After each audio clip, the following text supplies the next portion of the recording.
नमस्कार. ठरलं तर मग या मालिकेच्या येणाऱ्या भागामध्ये जबरदस्त असा ट्विस्ट येणार आहे. तर आपण बघितलं इथे अर्जुनला त्याची वकिली आता परत मिळालेली असते.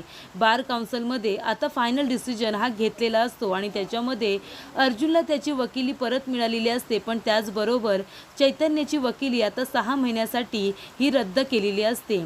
त्याला 6 महिन्यासाठी सस्पेंड केलेलं असतं.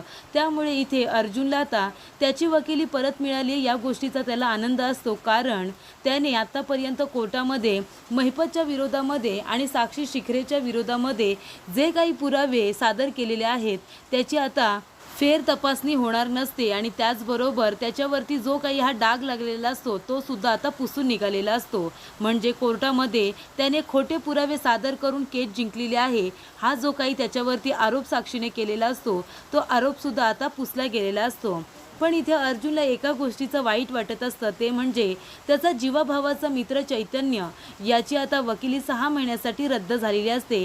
त्यामुळे एका बाजूला त्याला दुःख वाटत असतं, कारण चैतन्याने स्वतःची चूक सुधारताना यावी यासाठी त्याने हे पाऊल उचललेलं असतं, त्याने सॅक्रिफाईस केलेलं असतं. तेव्हा इथे अर्जुनला त्या गोष्टीचं वाईट वाटत असतं. पण जेव्हा चैतन्य त्याला समजावून सांगतो की 6 महिन्यासाठी माझी वकिली फक्त रद्द केली आहे, कायमची सोडायला तर सांगितलेली नाही आहे ना, आणि मी 6 महिने फक्त तुझ्याबरोबर कोर्टात येऊ शकत नाही आहे, पण मी तुझ्याबरोबर ऑफिसला येऊ शकतो, तुझ्याबरोबर त्या साक्षीच्या विरोधामध्ये पुरावे सुद्धा गोळा करू शकतो. मग तू कशाला आता दुःख करतोयस? आपण ऑफिसमध्ये तर दिवसभर असणारच आहोत ना. तेव्हा इथे अर्जुनच्या मनातून आता चैतन्याने सगळी गिल्टी सुद्धा काढून टाकलेली असते. तेव्हा अर्जुन आणि चैतन्य आता दोघं जण पुन्हा जोमाने आपल्या कामाला सुरुवात करतात. इथे अर्जुनला आता सतत आठवत असतं कोर्टामध्ये साक्षीने चैतन्याचा आणि अर्जुनचा कसा अपमान केला होता. त्यामुळे आता महिपतला आणि साक्षीला धडा शिकवण्यासाठी आता अर्जुन आणि चैतन्य दोघेही सज्ज झालेले असतात. त्यांना कसं तोंडावरती पाडायचं आणि साक्षीचा प्लॅन तिच्यावरतीच कसा आता उलटा फिरवायचा यासाठी आता दोघेही प्रयत्न करत असतात. त्यामुळे इथे अर्जुनने आता आपल्या कामाला सुरुवात सुद्धा केलेली असते आणि त्याच्या मदतीला सायली तर आहेच, पण आता चैतन्य सुद्धा असतोच. तर इथे आता साक्षीचा प्लॅन आता सुरू झालेला असतो. चैतन्याने जी काही प्रेस कॉन्फरन्स घेतलेली आहे ती आता सगळ्यांनी टी व्हीवरती बघितलेली असते. त्याचबरोबर इथे साक्षीने सुद्धा आणि महिपतने सुद्धा बघितलेली असते आणि तिथे नागराज आणि प्रिया दोघेही असतात. तेव्हा आता चैतन्य जे काही बोललेलं असतो ते सगळं आता साक्षीने ऐकलेलं असतो की या सगळ्यामध्ये अर्जुनची काही चुकी नाही आहे, जी चुकी आहे ती माझी आहे. त्यामुळे आता जी काही शिक्षा व्हायला हवी ती मला एकट्याला व्हायला हवी. अर्जुनचा या सगळ्याशी काहीही संबंध नाही आहे. त्यामुळे आता बार काउन्सिलने असा निर्णय घेतलेला असतो की अर्जुनची वकिली ही त्याला परत दिलेली असते आणि इथे चैतन्याला 6 महिन्यासाठी सस्पेंड केलेलं असतं. हे आता ॲडव्होकेट पवार आता साक्षीला सांगतात की बार काउन्सिलमध्ये फायनल डिसिजन काय झालेलं आहे. त्यामुळे इथे साक्षी आता टेन्शनमध्ये येते.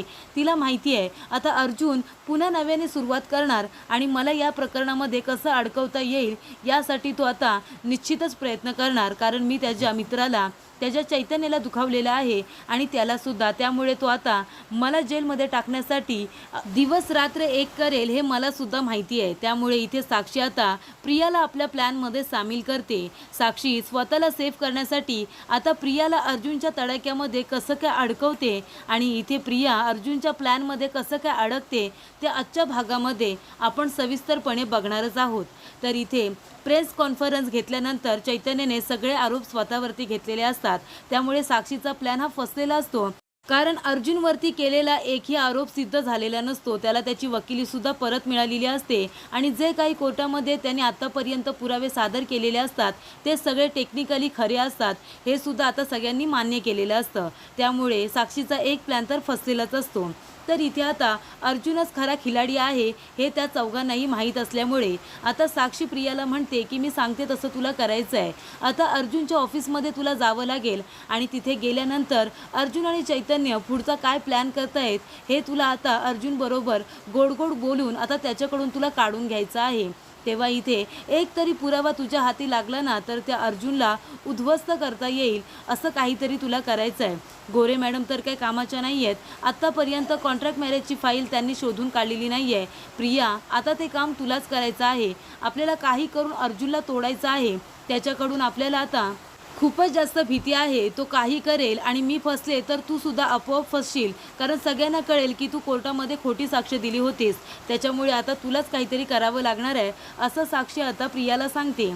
तेव्हा प्रिया म्हणते ठीक आहे, आता मी एकदा जाऊन बघते की अर्जुनच्या ऑफिसमध्ये मला ती कॉन्ट्रॅक्ट मॅरेजची फाईल मिळते का, म्हणजे आपण एकदा का सगळ्यांना सांगितलं की इथे स्वतः अर्जुन सुभेदार हेच किती एक नंबरचे खोटारडे आहेत, ते दुसऱ्यांना काय न्याय मिळवून देणार, हे जर आपण कोर्टामध्ये सिद्ध करू शकलो तर मग अर्जुनची सुद्धा वकिली कायमची रद्द होऊन जाईल.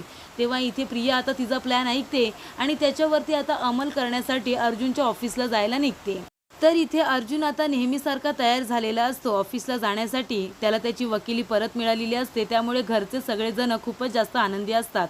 खास करून सायली म्हणत असते, सर तुम्हाला ऑल द बेस्ट, आणि आता मागचा पुढचा अजिबात विचार करायचा नाही, सगळं काही विसरून जायचं आणि नेहमीप्रमाणे अगदी कामाला फ्रेश अशी सुरुवात करायची. तेव्हा इथे अर्जुनला आता सायली ऑल द बेस्ट करते. अर्जुनसुद्धा ऑफिसला चैतन्याबरोबर निघून गेल्यानंतर सायली पुन्हा आपली डायरी काढते आणि जो काही आनंदाचा क्षण असतो तो त्याच्यामध्ये ती लिहून काढते. तेव्हा इथे सायली म्हणत असते की सर मला तुमच्याबरोबर आता लग्न करून कायमचं सुभेदारांची सून व्हायचं आहे, पूर्णाजीचा मनापासून आशीर्वाद घ्यायचा आहे आणि तुमची बायको म्हणून मिरवायचं आहे, असं ती आपल्या डायरीमध्ये लिहून ठेवत असते. त्याचबरोबर इथे आता अर्जुन आणि चैतन्य आपल्या कामाला सुरुवात करत असतात. तेवढ्यातच त्यांना तिथे डिस्टर्ब करण्यासाठी प्रिया आलेली असते आणि ते अर्जुन बरोबर बोलण्याचा प्रयत्न करत असते. तेव्हा आता प्रियाला त्याच वेळी ऑफिसला बघून आता अर्जुनच्या डोक्यामध्ये सुद्धा एक प्लॅन येतो. आता प्रियाला तिच्याच प्लॅनमध्ये कसं काय फसवायचं यासाठी आता अर्जुन लगेचच एक प्लॅन तयार करतो. अर्जुन आणि चैतन्य दोघंजणं कामाचं बोलत असतात. तेवढ्यातच तिथे प्रिया येते आणि म्हणत असते की अर्जुन मला जरा तुझ्याशी महत्त्वाचं बोलायचं आहे. ही साक्षी हिने तुमच्यावरती खोटे आरोप केले, तू कधीही कोर्टामध्ये खोटे पुरावे सादर करू शकत नाही, म्हणून तर तू निर्दोष सुटलास ना. ती साक्षी खूपच जास्त वाईट आहे, असं ती वाईट साईड बोलून चैतन्य आणि अर्जुनकडून खरं काय ते वधून घेण्याचा प्रयत्न करत असते. पुढची स्टेप काय असेल हे वधून घेण्याचा प्रयत्न करत असते. त्यानंतर इथे अर्जुन लगेचच चैतन्याला म्हणतो की मला आता इथे बसायचं नाही आहे, आपण एक काम करूया का चैतन्य, मला अचानक भूक लागली आहे, तेव्हा आपण समोरच्या कॅफेमध्ये जाऊया, तिथे आपण कॉफी आणि गरमागरम पास्ता खाऊया. तेव्हा इकडे चैतन्य म्हणतो ठीक आहे आपण लगेचच निघूया. तेव्हा अर्जुन आता प्रियाला इग्नोर करत असतो, तिच्याबरोबर तो एक शब्दसुद्धा बोलत नाही. तेव्हा आता चैतन्य म्हणतो चल मग आताच लगेच निघूया. तेव्हा अर्जुन आणि चैतन्य जात असताना अर्जुन मुद्दामून आपल्या ड्रॉवरमधून आता त्या किल्ल्या काढतो आणि वरती ठेवतो, ज्या किल्ल्या महत्त्वाच्या लॉकरच्या असतात आणि ड्रॉवरच्या असतात. त्या आता किल्ल्या वरती ठेवल्यानंतर प्रियाचे डोळे लगेचच फिरतात. त्या किल्ल्या अर्जुनकडे असतात, त्यामुळे आता त्या किल्ल्या कशा मिळवता येतील यासाठी प्रिया प्रयत्न करत असते. तेव्हा अर्जुन आणि चैतन्य जात असताना अर्जुन म्हणतो की तन्वी आम्ही दोघं जण आता बाहेर जातोय, तू इथे एकटीच थांबणार आहेस का? मी माझ्या कॅबिनमध्ये नसताना माझ्या कॅबिनमध्ये कुणी आलेलं मला आवडत नाही, तुला कळतंय का? आता तू गेलीस तरी चालेल. तेव्हा प्रिया आता जात असताना त्या चावे आपल्या हातामध्ये घेऊन लगेचच तिथून निघून जाते आणि अर्जुनने ते सगळं बघितलेलं असतं, कारण अर्जुनने तो केलेला प्लॅन असतो. तेव्हा अर्जुन आणि चैतन्य मुद्दामून दोघंजण आता बाहेर जायचं नाटक करतात आणि ते दोघंजण गेल्यानंतर प्रिया लगेचच अर्जुनच्या कॅबिनमध्ये येते आणि त्या चावी आता त्याच्या ड्रॉवरला लावून बघत असते की त्याच्यामध्ये कॉन्ट्रॅक्ट मॅरेजची फाईल अर्जुनने ठेवली आहे का. तेव्हा इथे अर्जुन आणि चैतन्य पुन्हा आता ऑफिसमध्ये यायला लागतात. अर्जुनने सायलीला फोन केलेला असतो आणि तो म्हणतो की मी तुम्हाला खूप जास्त मिस करत होतो आणि म्हणूनच मी तुम्हाला फोन केला आहे. तेव्हा इथे अर्जुन आता जोरजोरात बोलत फोनवरती येत असताना आता प्रिया अर्जुनचा आवाज ऐकते आणि ती येऊन पुन्हा अर्जुनच्या केबिनमध्येच उभी त्याला दिसते. तेव्हा चैतन्य आणि अर्जुन दोघेही प्रियाला बघतात. प्रिया खूपच जास्त घाबरलेली असते. तेव्हा अर्जुन म्हणतो की तन्वी तू इथे काय करतेस? मी तुला आधीच सांगितलं होतं ना, मी कॅबिनमध्ये नसताना माझ्या कॅबिनमध्ये कुणी आलेलं मला आवडत नाही. तर इथे अर्जुन म्हणतो की तन्वी तुझ्या हातामध्ये काय आहे? तर इथे प्रियाच्या हातामध्ये आता अर्जुनच्या किल्ल्या असतात. तेव्हा इथे अर्जुन म्हणतो तन्वी तू विसरली आहेस का? माझ्या केबिनमध्ये आणि माझ्या ऑफिसमध्ये सगळीकडे CCTV कॅमेरेसुद्धा आहेत. तेव्हा आता तू जे काही केलेस ना ते सगळं इथे रेकॉर्ड आहे आणि तू आता माझ्या केबिनमध्ये काय शोधत होतीस ना ते सुद्धा तू मला सांगायचं आहे. तेव्हा इथे प्रिया आता खूपच जास्त घाबरते. तेव्हा अर्जुन म्हणतो हे फुटेज आहे ना ते आता मी कोर्टातसुद्धा दाखवेन की तू साक्षीला मिळालेली केली आहेस आणि तिच्या सांगण्यावरून माझ्या ऑफिसमध्ये येऊन माझ्या इथल्या फाईलींना छेडछाड करत होतीस, पुरावे गोळा करण्याचा प्रयत्न करत होतीस ना, माझ्या फाईल चोरण्याचा प्रयत्न करत होतीस, असं मी कोर्टामध्ये सादर करेन आणि मी सिनियरला सुद्धा सांगेन. रविराज किल्लेदार यांना जेव्हा ते मी फुटेज दाखवेन ना की तू माझ्या केबिनमध्ये काय शोधायला आली होतीस, तेव्हा त्यांना काय वाटेल ना, या गोष्टीचा तू जरा विचार कर. तेव्हा इथे प्रिया म्हणते की अर्जुन, अरे मी काही शोधत नव्हते, मी खरं सांगते. तेव्हा अर्जुन म्हणतो, मग ह्या फुटेजमध्ये हे काय दिसतंय? तू माझे ड्रॉवर का उघडण्याचा प्रयत्न करत होतीस, फाईल का तू उचकडत होतीस? याचाच अर्थ तू माझ्या इथे येऊन मी गोळा केलेले पुरावे तुला नष्ट करायचे आहेत का? तुला ते पुरावे साक्षीला नेऊन द्यायचे आहेत का? तेव्हा इथे प्रियाला आता चैतन्य आणि अर्जुन प्रियाला आता पूर्णपणे घाबरवून सोडतात की तू जर आम्हाला खरं नाही सांगितलंस तर हे सगळं फुटेज मी कोर्टामध्ये सादर करेन आणि रविराज किल्लेदार यांना सुद्धा दाखवेन. तेव्हा प्रिया म्हणते, अर्जुन, त्या साक्षीने मला धमकी दिली होती, तिनेच मला सांगितलं होतं काही पुरावे मिळतायत का म्हणून तुझ्या केबिनमध्ये शोधायला. कॉन्ट्रॅक्ट मॅरेजची फाईल तिने मला शोधायला सांगितली होती. तेव्हा इथे प्रिया घाबरते आणि सगळं सत्य आता अर्जुनला सांगते. तेव्हा त्याला कळलेलं असतं की इथे तन्वीला सुद्धा आता कॉन्ट्रॅक्ट मॅरेजबद्दल कळलेलं आहे आणि आता ती फाईल शोधण्यासाठी ती माझ्या केबिनमध्ये आली होती. तेव्हा इथे अर्जुन आता म्हणतो की तू आता जर मी सांगेन तसं नाही केलंस ना तर हे फुटेज कोर्टात तर जाईलच, पण रविराज किल्लेदार यांना सुद्धा मी दाखवेन. तेव्हा इथे प्रिया आता अर्जुनच्या प्लॅनमध्ये पुरती फसलेली असते.